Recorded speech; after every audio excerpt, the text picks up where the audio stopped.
पक्का? चल रही है। Yes sir. अच्छा, चैप्टर अपना मोशन इवेंट चल रहा था कि खत्म हो गया था? ट्यूशन चाहिए। चल रहा था ना? डिस्प्लेसमेंट इन NX पढ़ाए थे और उसके बाद कुछ ट्रू फॉल्स करवाए थे। अच्छा, सर आज आप ग्राफ्स ग्राफ्स कराने वाला था, हाँ। तो आज मैं क्या पढ़ा रहा हूँ आपको? ग्राफ्स ऑफ मोशन, है ना? हम लोग का यूनिफॉर्म सेकेंडरी कोर्स तो भी बचा हुआ हाँ बेटा, वो तो बाद में आएगा ना, लास्ट में आएगा। ठीक है। है sir. Cursor highlight tool bar.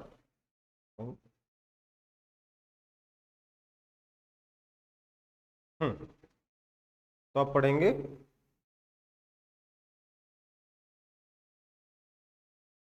क्या पढ़ेंगे? ग्राफ्स। Graphs and motion. तो उससे पहले थोड़ा सा ग्राफ्स के बारे में, ग्राफ के बारे में आपको आइडिया थोड़ा कम है, तो मैं बिल्कुल बेसिक आइडिया देकर यहाँ पर कुछ मोशन से उसे रिलेट करूँगा। ठीक है बेटा, कोई दिक्कत? No sir. देखो, ग्राफ जो है हमेशा दो वेरिएबल के बीच में बनेगा। एक वेरिएबल को हम लोग वाई एक्सिस पे डालेंगे, एक वेरिएबल को हम लोग एक्स एक्सिस पे डालेंगे। ठीक है बेटा? Yes sir. जो एक्स एक्सिस पे पे डालते हैं उसको जनरली वो इंडिपेंडेंट क्वांटिटी होती है, मतलब ये एक्स वाई पर डिपेंड नहीं करता, और वाई डिपेंडेंट है क्योंकि ये एक्स पर डिपेंड करता है। जनरली ऐसा होता है। ठीक है, हम उल्टा भी कर सकते हैं, बट जनरली हम लोग क्या बनाते हैं? वाई एक्सिस पे डिपेंडेंट बनाते हैं, एक्स एक्सिस पे इंडिपेंडेंट बनाते हैं। ठीक है, कई बार ऐसा भी होता है कि दोनों ही एक दूसरे पे डिपेंड कर रहे होते हैं, तो वो भी ग्राफ बनता है। तो खैर उसके बारे में बाद में बात करेंगे। फिलहाल के लिए वाई एक्सिस पे डिपेंडेंट क्वांटिटी, एक्स एक्सिस पे इंडिपेंडेंट क्वांटिटी हम लोग ड्रॉ करेंगे। ठीक है, तो मान लेते हैं किसी फंक्शन का ग्राफ ऐसा है ना? थोड़ा कॉम्प्लेक्स ग्राफ लिया है मैंने। तो इस ग्राफ का मतलब क्या है? इस ग्राफ के बहुत सारे मीनिंग, इस ग्राफ से बहुत सारी इंफॉर्मेशन हम लोग निकाल सकते हैं। क्या मीनिंग है इसका? बेटा सबसे पहले तो ये कह रहा है कि अगर मैं x की वैल्यू ये x1 सेलेक्ट कर लूं तो y की वैल्यू क्या होगी? ये y1 होगी। ये तो सिंपल है, ये तो सबको पता है ना? Yes sir. सिमिलरली अगर मैं x की वैल्यू अगर x2 सेलेक्ट कर लूं तो y की वैल्यू क्या हो जाएगी? Y2। यहाँ इसके करस्पॉन्डिंग यहाँ पर जो y2 आएगा वो। ठीक है, इसमें किसी को आपत्ति? No sir. No sir. अच्छा, राइट डायरेक्शन में x इंक्रीज होता है और ऊपर की तरफ क्या इंक्रीज होता है? y इंक्रीज होता है। समझ में आई बात? Yes sir. ओके, अब इसमें एक चीज है जिसका नाम है rate of change. Rate of change का क्या मतलब? ठीक है, तो रेट ऑफ चेंज ऐसा कुछ मीनिंग नहीं होता। रेट ऑफ चेंज को हम क्या बोलना चाहते हैं? सही में लिखना चाहिए रेट, पूरा नाम लिखोगे तो क्या होगा? Rate of change of y with respect to x, ऐसे लिखना चाहिए। समझ में आई बात? Yes sir. अब ज्यादा सेंस मेक कर रहा है कि नहीं कर रहा? Yes sir. मतलब समझिए, जब हम लिखते हैं हम क्या बोलते हैं? हम वेलोसिटी की डेफिनेशन क्या लिखते हैं? कोई बताएगा मेरे को? क्या होता है? Rate of change of position, यही होता है ना?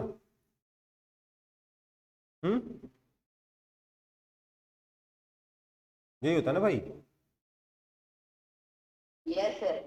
देखो, ये ठीक है पर ये पूरा नहीं है। अगर आगे मेंशन नहीं है तो इट इज अज्यूम्ड कि this rate of change is with respect to time. यहां y with respect to x लिखा था ना, WRT का मतलब क्या है? With respect to. Now what does it mean? Rate of change of y with respect to x का मतलब क्या है?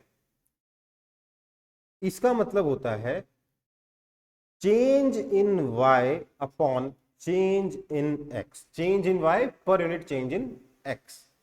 तो rate of change of position with respect to time क्या हो जाएगा, ये इसको हम लिखेंगे velocity v is equal to change in position delta x by delta t। ठीक है बेटा, Yes, sir. समझ में आई बात, पक्का? Yes, sir. यहां तक कॉपी करो, अभी बहुत कुछ और होगा, उसके बाद हम लोग इसके मीनिंग को इस चैप्टर में इंप्लीमेंट करें। कुछ लोगों का नहीं हुआ, उनको करने दो।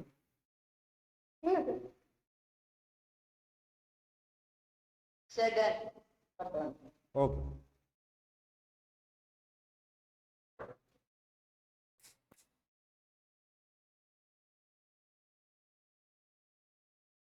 कॉपी हो गया सबका? मैं पेज चेंज कर रहा हूँ, देखो। तो हमने बोला वेलोसिटी क्या है, rate of change of y with position with respect to time. और रेट ऑफ चेंज हमने कैसे डिफाइन किया, rate of change of y with respect to x का मतलब है चेंज इन y पर unit change in x। Delta का मतलब चेंज, ठीक है। अब देखिए जरा,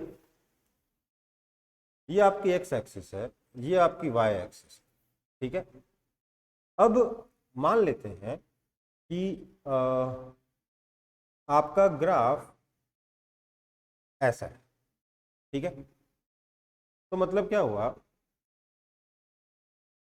ये x1 पर y की वैल्यू ऐसे निकलेगी, ये वाली वैल्यू आएगी y1, और x2 पर y की वैल्यू इस तरीके से हम लोग y2 निकाल सकते हैं, राइट। इसमें किसी को कोई दिक्कत है तो बता दो, ठीक है। इंक्रीज कर रहा है। हाँ, नहीं, अब देखो इसमें क्या होगा कि ये जो डिफरेंस है x1 और x2 के बीच में, अगर हम इस पॉइंट से इस पॉइंट तक मूव करते हैं तो this is equal to delta x which is x2 minus x1, right. And this is equal to delta y which is y2 minus y1। ठीक है बेटा, मेरे ख्याल से इसमें दिक्कत नहीं होगी। तो ये डेल्टा x हो गया, ये डेल्टा y हो गया, ठीक है। Yes, sir. देखो x, आप देखिए आप राइट साइड में गए हो, जो x इंक्रीज हुआ है ना, व्हेन x इंक्रीज हुआ तो जब आप राइट में जा रहे हो तो ग्राफ ऑटोमेटिकली ऊपर जा रहा है, Yes, sir. y also increases. मतलब क्या है, the graph represents increasing function. अब फंक्शन समझ में नहीं आया कोई बात नहीं, छोड़ दो उसे, दिमाग में लगा। मतलब कि ये बता रहा है कि y is increasing with respect to x, ठीक है। ऐसे में आपका delta y by delta x जो है it is always going to be positive. क्यों? क्योंकि डेल्टा x पॉजिटिव है तो डेल्टा y भी पॉजिटिव है, right. That means rate of change of y with respect to x is positive। ठीक है बेटा, Yes, sir. है ना। कॉपी कर लो इसको भी, हमेशा पॉजिटिव दिखता है। इस केस में, इस ग्राफ के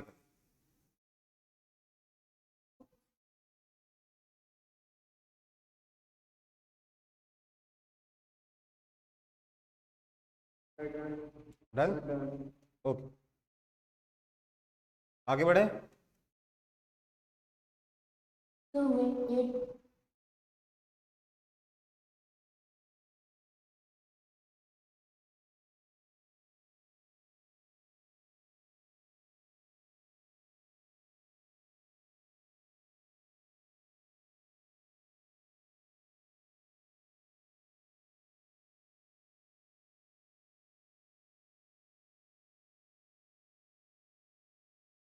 Sir, done. डन, आगे बढ़ो। पहले पहले कोई मॉडल तो दिखाइए ना।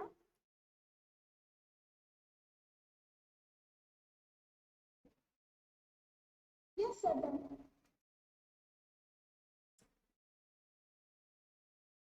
वहीं पर अगर आपका ग्राफ ऐसा है तो उसका क्या मतलब है? इसका मतलब कि x1 पर ये y1 है, एक्स इंक्रीज कर रहा है और वाई डिक्रीज। x2 पर y2। ऐसा नहीं बोलना चाहिए x इंक्रीज कर रहा है एंड y डिक्रीज कर रहा है। क्या होना चाहिए? When x increases y decreases, ये बोलना चाहिए। समझ में आई बात? Yes sir. Yes sir. मतलब ऐसा, जब x इंक्रीज हुआ उस वक्त y डिक्रीज हुआ। यहाँ पे क्या है, डेल्टा x तो क्या है, पॉजिटिव है, पर डेल्टा y क्या है, नेगेटिव है, राइट, क्योंकि y2 y1 से छोटा है। तो when x increases y decreases, therefore delta y by delta x is negative and graph is decreasing। समझ में आई बात? ऐसे भी बोल सकते हो, पिछली बार बोला था ग्राफ रिप्रेजेंट्स डिक्रीजिंग फंक्शन या इंक्रीजिंग फंक्शन, सीधे लिख दो ग्राफ इज डिक्रीजिंग, इसमें तो कोई दिक्कत नहीं है। No sir. कॉपी कर लो।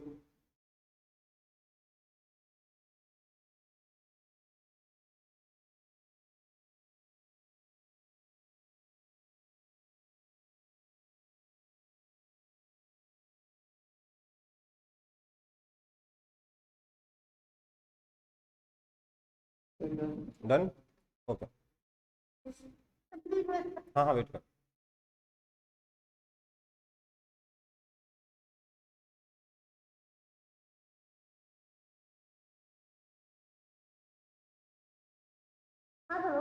हो गया, चलो। तो अब कुछ ग्राफ्स है हमारे पास, ये x, ये y, 1 2 3 4।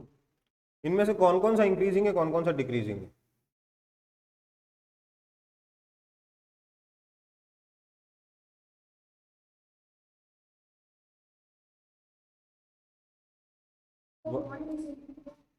One is increasing. क्यों? जब x को इंक्रीज किया तो y भी इंक्रीज हुआ, राइट, है ना? Yes, sir. 2 कैसा है? 2 भी ऊपर जा रहा है ना? जो ग्राफ ऊपर जाता है वो इंक्रीजिंग होता है, हाँ या ना? Yes, sir. तो 2 भी इंक्रीजिंग होगा? Yes, क्यों सर वो तो नहीं, ध्यान दीजिए, x को जब इंक्रीज करोगे तो y डिक्रीज हो रहा है। समझ में आई बात? x इंक्रीज राइट साइड में होता है, यस सर। ग्राफ ऊपर जा रहा है नीचे जा रहा है वो सब देखना है तो ऐसे समझो, हमेशा राइट डायरेक्शन में चलो, तब ग्राफ अगर ऊपर जाएगा तो इंक्रीजिंग होगा, नीचे जाएगा तो डिक्रीजिंग होगा। ओके बेटा? Yes sir. So this is graph 2 is decreasing. 3 क्या है, फटाफट बताइए? इंक्रीजिंग। इंक्रीजिंग। 4 क्या है? डिक्रीजिंग। डिक्रीजिंग। समझ में आई बात? हाँ या ना? फोर जो डिक्रीजिंग है वो जब x को इंक्रीज किया तो y डिक्रीज हुआ, right? Yes sir.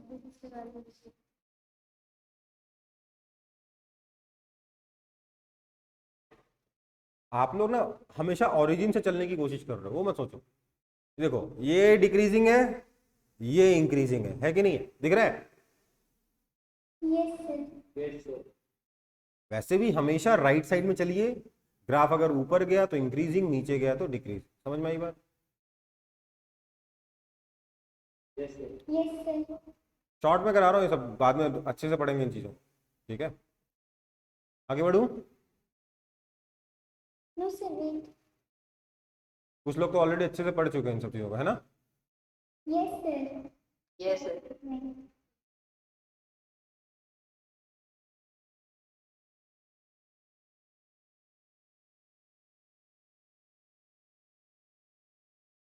Sir done. Done, ठीक है। ये x, ये y, ठीक है। अब देखो, एक ग्राफ, दो ग्राफ, तीन ग्राफ, चार graph, graph number 1, graph number 2, graph number 3 and graph number 4। बताइए कौन सा इंक्रीजिंग है, कौन सा डिक्रीजिंग है? 1,3 इंक्रीजिंग है, 2,4 और डिक्रीजिंग। डिक्रीजिंग, ठीक है। कोई दिक्कत नहीं इसमें। No sir. डिक्रीजिंग का मतलब delta y by delta x क्या हो जाएगा?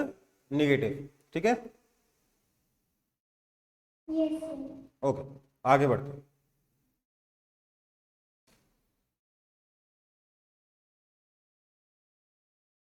Rate of change as slope of graph.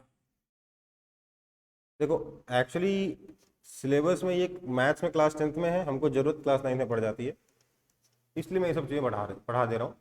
कुछ लोग पहले से पढ़ चुके हैं अच्छे से डिटेल में, उनकी बात अलग है, बट एक बार कम से कम शॉर्ट में ये चीज़ें कवर कर लेंगे तो अच्छा रहेगा। देखिए, मान लेते हैं मेरे पास ये एक ग्राफ, ठीक है। ये ग्राफ कैसा है, इंक्रीजिंग है कि डिक्रीजिंग है? फटाफट बता दो तो। इंक्रीजिंग। इंक्रीजिंग है ना। अब देखो, मैंने यहां पर एक वैल्यू सिलेक्ट करी x1, यहां पर एक वैल्यू सिलेक्ट करी x2, ठीक है। तो x1 के करस्पॉन्डिंग y की वैल्यू कितनी आ गई, x2 के करस्पॉन्डिंग y की वैल्यू कितनी आ गई? y2। इसको नाम देते हैं y2। y2 कोई वैल्यू थोड़ी ना है, वो तो अपने मन से बोल रहे हैं, है ना। अब इसमें हमने कहा ये है आपका डेल्टा x और ये है आपका डेल्टा y, राइट, है ना। मैंने इस पॉइंट को नाम दे दिया लेट से a, इस पॉइंट को नाम दे दिया लेट से b, और मैंने क्या किया, a और b को एक स्ट्रेट लाइन से जोड़ दिया।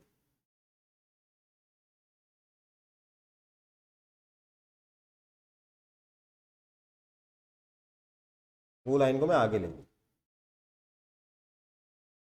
ऐसे। ये एक स्ट्रेट लाइन बनेगी कि नहीं बनेगी? This straight line is basically secant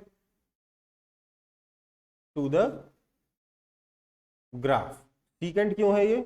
secant की डेफिनेशन पढ़ी होगी आपने सर्कल के लिए, पढ़ी कि नहीं पढ़ी क्लास 8 में? सीकेंट टेंजेंट पढ़ा है ना क्लास 8 में?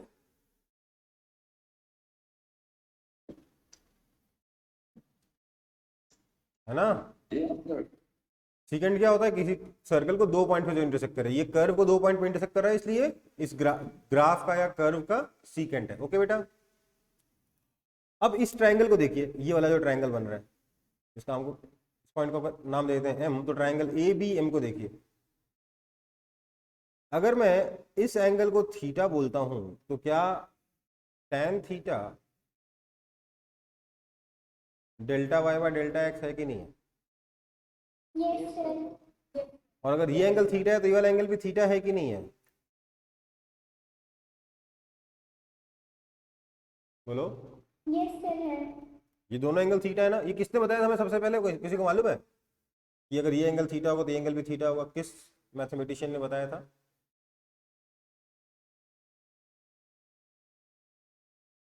नहीं मालूम है? No sir. उसका नाम था Euclid. This person is known as father of geometry.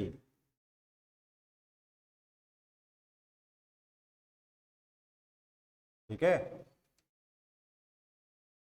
तो ये जो tan थीटा है delta y by delta x, ये क्या है basically? This is called rate of change of y with respect to x, है ना। Yes sir. लेकिन इस लाइन के रिस्पेक्ट में, इस सीकेंट के रिस्पेक्ट में क्या कहा जाता है? This is called slope of secant. ध्यान दीजिए, थीटा जो कि angle made with positive direction of x axis है, ये x x positive x direction के साथ एंगल बन रहा है ना ये वाला। थीटा जो कि angle made with plus x direction जो है, this is basically equal to, ये थीटा है जो कि पॉजिटिव एक्स डायरेक्शन का एंगल बनाया जा रहा है, this is basically equal to, this is basically called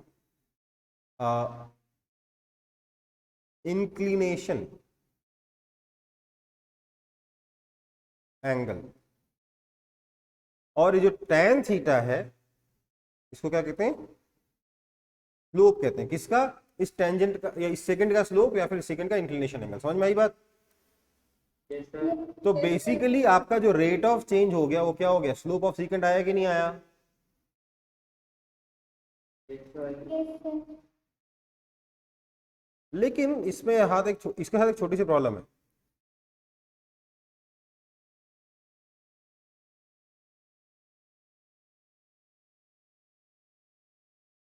ये जो डेफिनेशन हमने दी इसमें एक छोटी सी प्रॉब्लम है। क्या प्रॉब्लम है यार, ये तो हमारे x1 और x2 के बीच में रेट ऑफ चेंज को बता रहा है ना।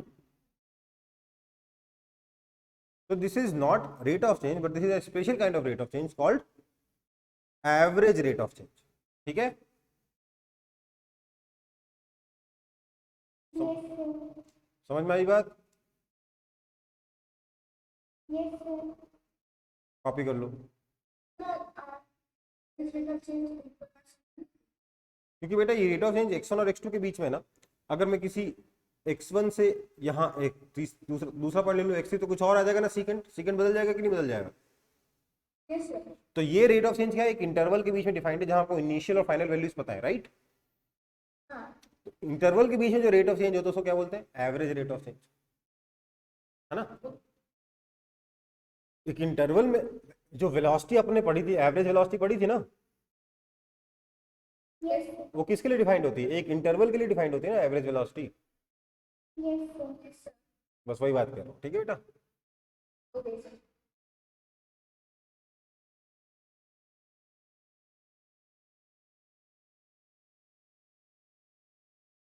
ये लास्ट में लिख लेना, इसके नीचे लिखना, ठीक है, ये वाला portion. Yes, sir. Done. Sir, wait. Wait कर रहा हूँ।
कॉपी हो गया? Yes, sir. चलो, तो हमने क्या सीखा कि आपका जो रेट ऑफ चेंज है, एवरेज रेट ऑफ चेंज क्या हो गया, एक बार वापस लिख दे रहा हूँ, average rate of change of y with respect to x is defined as delta y by delta x, which is basically equal to slope of secant, right? है ना। Yes, sir. तो इसका एग्जाम्पल सीधा सा क्या देख सकता हूं, इसको हम यूज कैसे करेंगे, एवरेज वेलोसिटी। ये एवरेज वेलोसिटी क्या होता है, वेलोसिटी का मतलब क्या आपके दिमाग में क्या आना चाहिए, average rate of change of position with respect to time, right, यही है ना। Yes, sir. ये क्या हो जाएगा, डेल्टा पोजीशन मतलब delta x by delta t, है ना, that is equal to slope of secant किसका, ऑफ एक्स टी कर्व। समझ में आई बात। मतलब अगर आप एक्स पोजीशन है और टी टाइम है, इनके बीच में अगर आप ग्राफ बनाते हैं तो उसका जो सीकेंट बनेगा, उसका उस सीकेंट का जो स्लोप होगा वो क्या क्या हो जाएगा, वेलोसिटी हो जाएगा। समझ में आया। Yes, sir. अब यहाँ ध्यान दीजिएगा, नोट करने लायक बात क्या है, बार बार बता चुका हूँ, पहले ही बता चुका हूँ कि डेल्टा एक्स और डेल्टा एस इक्वल होता है। बताया था कि नहीं बताया था,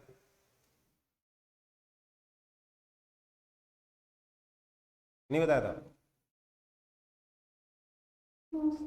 मैं बताया था, नहीं बताया था। देखो अभी के लिए लिखो फिर बताता हूँ। देयरफॉर वेलोसिटी आपका delta x by delta t भी होता है और delta s by delta t भी होता है। मतलब आप rate of change of displacement भी बोलते हो, rate of change of position भी बोलते हो, दोनों बोलते हो वेलोसिटी को। ठीक है बेटा, इसको समझा।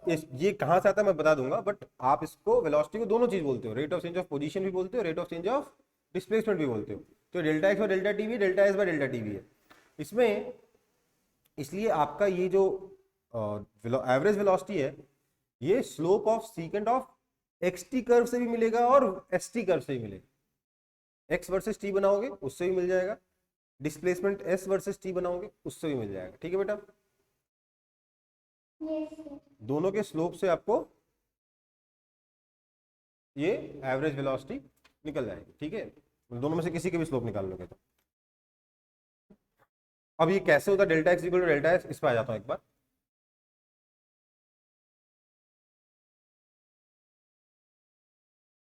कॉपी कर लिया। Yes, sir.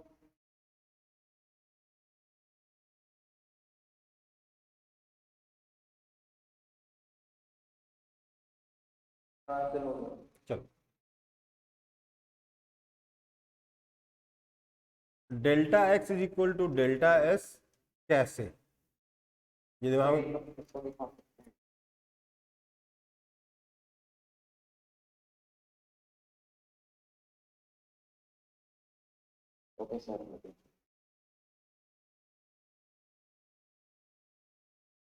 ये डेल्टा एक्स और डेल्टा एस इक्वल कैसे होगा, इसके लिए एक चीज समझते हैं। यहां मैं एक्स लिखता हूं, यहां मैं एस लिखता हूं। एस कितना हो जाएगा, एक्स माइनस एक्स नॉट होता है कि नहीं होता। यहां मैं लिख रहा हूं टाइम टी। तो जब टी जीरो है तो x is equal to x not होगा, है ना। एक्स नॉट डिफाइंड कैसे, टाइम जीरो पे पोजीशन, डिस्प्लेसमेंट कैसे निकलेगा, एक्स माइनस एक्स नॉट से ही निकलेगा ना, हाँ या ना। Yes, sir. ये x is equal to x not is equal to, let's say मेरे पास है 5।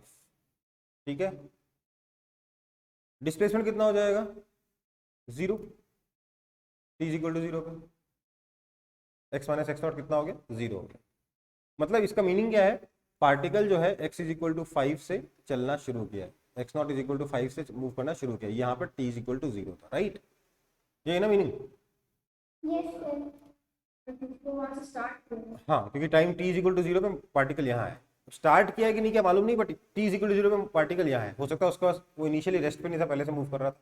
जब हमने स्टॉप वॉच दबाया पार्टिकल यहाँ है, राइट। क्योंकि स्टार्ट करने का मतलब आपने अज्यूम कर लिया हमें वेलोसिटी 0, स्टार्ट नहीं किया, यहाँ पर है। ठीक है, अब देखो मान लेते हैं t is equal to 1 second पे x की वैल्यू हो जाती है 7, तो डिस्प्लेसमेंट कितना हो चुका होगा बताओ। अरे 7 माइनस 5 होगा ना भाई, मतलब t इज इक्वल टू 1 पर ये x इज इक्वल टू 7 पर है, तो डिस्प्लेसमेंट कितना हुआ, 2 हुआ ना। Let's say t is equal to 2 पर इसका पोजीशन जो है वो आपका x इज इक्वल टू 10 हो जाता है, तो डिस्प्लेसमेंट कितना हो चुका है अभी तक, 5. लेट्स से 3 सेकंड्स पर ये 15 हो गया है, तो डिस्प्लेसमेंट कितना हो चुका है, 10. लेट से यहाँ पे t is equal to 4 second पर ये 22 हो गया है, यहाँ कितना हो चुका डिस्प्लेसमेंट, 17. है ना। और लेट से 5 सेकेंड्स पर ये आपका 31 हो गया, तो यहाँ कितना हो चुका है, 26. राइट। अच्छा अब मुझे बताओ delta x between t is equal to 2 to t is equal to 4 कितना हुआ,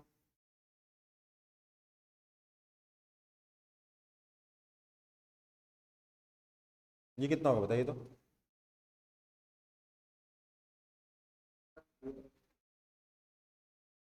इसमें से ये सबट्रैक्ट कर दोगे, है ना। t इज इक्वल टू 4 से t इज इक्वल टू के बीच में निकालना है ना, क्या करोगे, इसमें से इसको सबट्रैक्ट कर दोगे, हाँ या ना। Yes, sir. तो ये कितना हो जाएगा 22 माइनस 10 इज इक्वल टू 12। मुझे बताइए इसी इंटरवल में डेल्टा एक्स कितना है,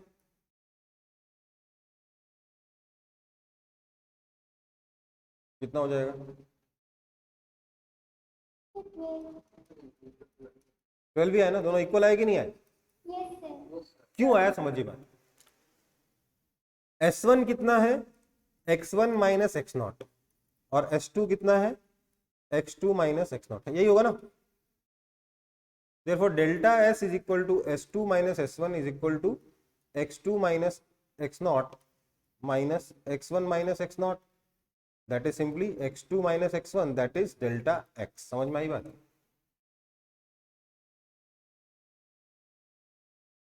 समझ में आया कि नहीं आया।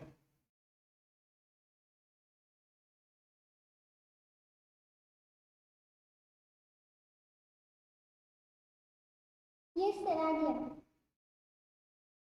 ये तो हो गया नंबर से मैंने एग्जांपल लेके बता दिया, और यहाँ पे मैंने आपको मैथमेटिकल प्रूफ करा दिया, है ना।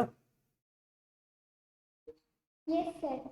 सिंपल है ना भाई। तो डेल्टा एस और डेल्टा एक्स सेम होगा किसी भी इंटरवल के बीच में, किसी भी गिवन टाइम इंटरवल पे, मतलब 2 से लेके 4 ले लो, 1 से लेके 3 ले लो, 1 से लेके 5 ले लो, ये डेल्टा एक्स और delta S will be equal.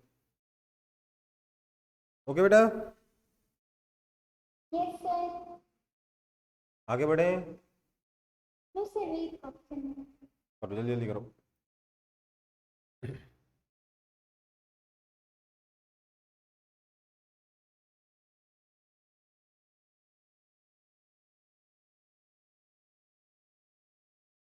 तो ये पोर्शन इजी है कि आसान है,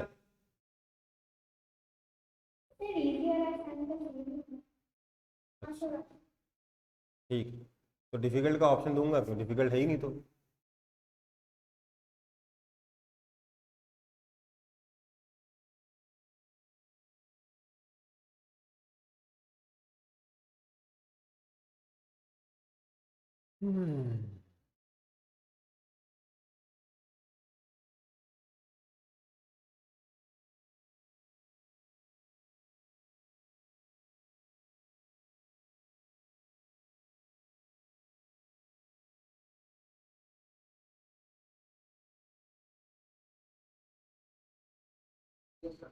Then. डन, आगे बढ़े।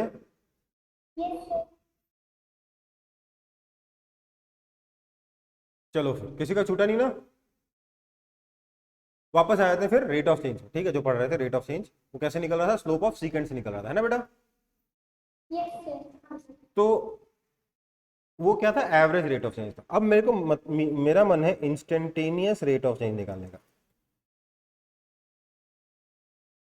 अब ध्यान दीजिएगा, ये इंस्टेंटेनियस रेट ऑफ चेंज आपके सिलेबस में उतना उस तरीके से नहीं बताया गया जिस तरीके से मैं बता रहा हूँ, इतना नहीं डिटेल में है average rate of change, instantaneous rate of change. मैं सिर्फ आपको एक बेसिक आइडिया दे देना चाहता हूँ जिससे कि आपको जो आपके सिलेबस में आसान लगे, ठीक है। तो ये आपका एक्स एक्सिस, ये आपका वाई एक्सिस, वाह, हाँ चलो, और लेट से ये है आपका कर्व, ठीक है। इंस्टेंटेनियस रेट ऑफ चेंज का मतलब क्या होता है, इसका मतलब होता है limit delta x tends to 0 delta y by delta x, ये इसका मीनिंग होता है। अब ये क्या, इसका क्या मतलब है कि देखो इंस्टेंटेनियस रेट ऑफ चेंज का मतलब होता है rate of change at an instant, मतलब आपका जो इंटरवल है बहुत छोटा है। जैसे इंस्टेंटेनियस वेलोसिटी कैसे डिफाइंड है? Average velocity for a very very very very very small time interval. समझ में आई बात? Yes, sir. Yes, sir. वो very very small time interval क्या है? Delta t tends to zero होगा वहां पे। टेंड्स टू जीरो का मतलब क्या है? इसका मतलब है delta x tends to zero का मतलब है डेल्टा एक्स की वैल्यू कितनी है? तो बताएगा? कुछ लोगों को तो पता है ना। 0.0000 लास्ट में जाके बहुत दूर जाके बन जाते। कितना दूर जाके पता नहीं। समझ में आई बात? तो ये आपका डेल्टा एक्स, ठीक है बेटा। तो बेसिकली हम अब इतना छोटा नंबर है ना डेल्टा एक्स, इतना छोटा नंबर है कि इतना छोटा आप लिखना छोड़ो, सोच नहीं सकते। ठीक है। सो ये मेरा x1 है,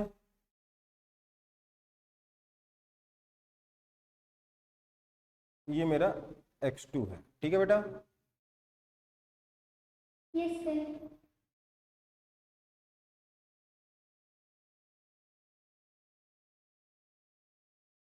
अब देखो यहां पर हम लोगों ने दोनों को ज्वाइन किया था तो एक लाइन बनी थी, ये सीकेंड थी, इसका स्लोप क्या था? एवरेज रेट ऑफ चेंज, है ना। ये आपका डेल्टा एक्स था। अब हमको क्या करना है? इस डेल्टा एक्स को छोटा करना है।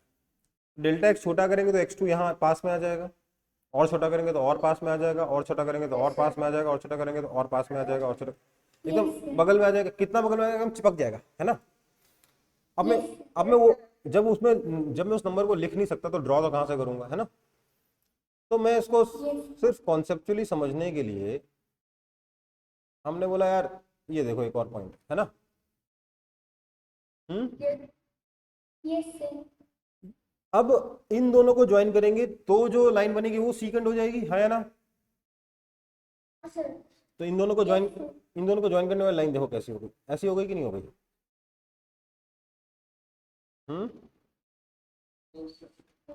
मुझे बताइए ये येलो लाइन दिख रहा है कि इस व्हाइट लाइन को इंटरसेक्ट कर रही है दो पॉइंट्स पे, है ना।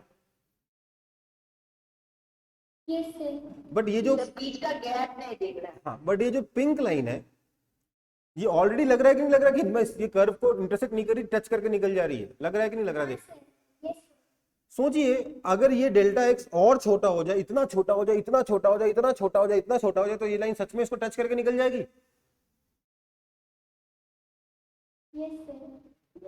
तो एज डेल्टा एक्स, हाँ as delta x tends to zero, secant tends to tangent, है ना, है ना। बोलो, दिख रहा है ना। टेंजेंट का मतलब क्या होता है? वो लाइन जो कर्व को एक पॉइंट पे टच करके निकल जाए। समझ में आई बात? तो as delta x tends to zero, secant tends to tangent, that means it means instantaneous rate of change will be equal to slope of tangent, है ना। कॉपी कर लो। हो गया, आगे बढ़ो फिर। ठीक है, करो करो करो करो करो। ये कर्व ड्रॉ करने में थोड़ा टाइम लगता है, खासतौर से पिंक वाली लाइन ड्रॉ करने में थोड़ा टाइम लगता है।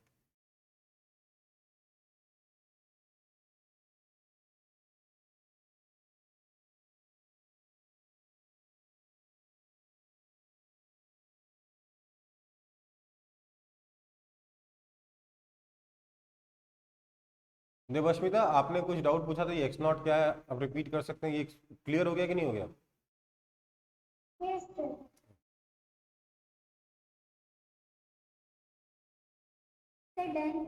डन।